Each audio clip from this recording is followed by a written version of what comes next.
আসসালামু আলাইকুম সবাইকে। এখানে সামুদ্রিক পোয়া মাছটা রান্না করব। তো মাছটা এখানে আমি কেটে বেছে ধুয়ে নিয়েছি। আর এখানে টমেটো, কাঁচামরিচ সব কিছু দিয়ে মশলাটা ভালোভাবে আগে কষিয়ে নিয়েছি। তো সামুদ্রিক পোয়াটা এই যে বেশ বড়ই ছিল, প্রায় 4 পিস হয়েছে। তো আমি পিসগুলো একটু বড় বড় রেখেছি। সামুদ্রিক পোয়া মাছটা রেখেছে 450 টাকা কেজি, 450 টাকা। আর নদীর যে পোয়াটা সেটা অনেক দাম, সেটা হচ্ছে 900 থেকে 1000 টাকা কেজি। তো আমি দেখলাম যে সামুদ্রিক পোয়া মাছটা যেহেতু তাজা আর যেহেতু নদীর পোয়া মাছটা বেশ দামি, তো সে কারণে এই সামুদ্রিক পোয়া মাছটা নিয়ে আসলাম। এটা একেবারে কোরাল মাছের যে সাইজটা থাকে সেই সাইজটা ছিল, বেশ বড় ছিল। তো এখানে আমি 2টা টমেটো দিয়েছি, সব মশলা কষিয়ে এখন আবার সে মশলার উপরে ভালোভাবে কষিয়ে তারপর এটা ঝোল দিয়ে রান্না করব। আর বেশি ঝোল রাখবো না, এটা একটু শুকনা শুকনা হবে।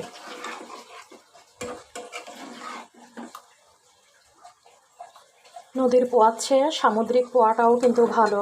নদীর পোয়া খেতে হবে এমন কোনো কথা নেই, সামুদ্রিক পোয়া মাছটাও কিন্তু ভালো।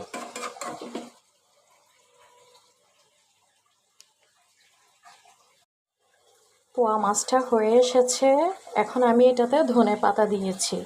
আর যে কোনো সামুদ্রিক মাছে কিন্তু ঝালটা একটু বেশি দিতে হয়, কারণ এই মাছটা একটু দেখা যায় সাদা সাদা, রান্না করলে ভালো লাগে না। তো এটাতে একটু মশলা এবং ঝালটা একটু বেশি লাগে। তো এখানে আমি মরিচের গুঁড়াও দিয়েছি, কাঁচা মরিচও দিয়েছি। এই যে উপরে ধনেপাতা দিয়ে কিছুক্ষণ রেখে নামিয়ে ফেলবো। মাশাল্লাহ, বেশ সুন্দর হয়েছে। আর মাছটা কিন্তু একেবারে কোরাল মাছের মতো।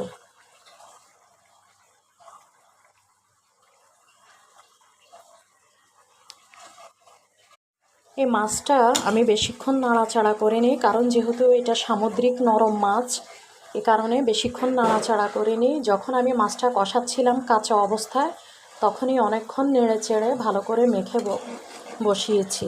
এটা শুধু ঝোল দিয়ে, এটা ঢাকনা দিয়ে এতক্ষণ হয়ে গিয়েছে, এরপর ধনেপাতাটা দিয়েছি।